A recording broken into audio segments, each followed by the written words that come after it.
Amazing असा budget आहे सगळ्या सर्व बघा, अनाकलनीय किंवा लोकांनी अत्यानंदानं नाचावं, उड्या मारावं असं काही नाही. हे बीजेपीचेच अंधभक्त उड्या मारतायत.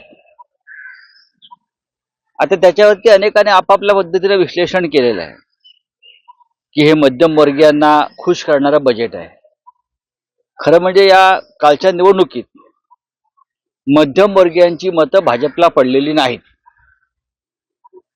ईव्हीएमच्या माध्यमातून मध्यमवर्गीयाची मतं जी चोरली आणि त्याच्यामुळे मध्यमवर्गीय जो धक्क्यात आहे, शॉक मध्ये आहे, त्या मध्यमवर्गीयांना हे मधाचं बोट लावण्याचा प्रयत्न आहे.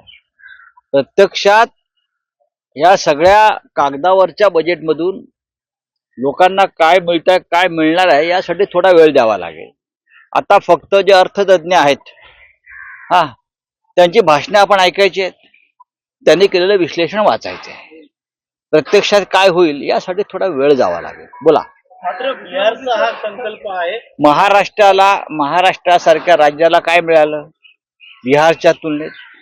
प्रत्येक बजेट मोदींचं हे राज्याच्या आणि लोकसभेच्या निवडणुका डोळ्यासमोर ठेवून केलेलं असतं. भविष्यात बिहारच्या निवडणुका आहेत. बिहारवरती वर्षाव, अक्षरशः वर्षाव.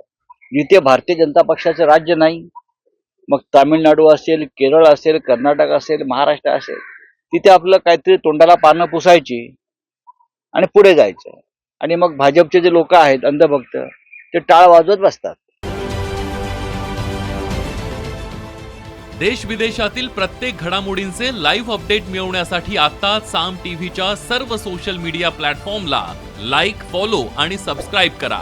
तसंच सर्व नोटिफिकेशनसाठी बेल आयकॉन प्रेस करायला विसरू नका.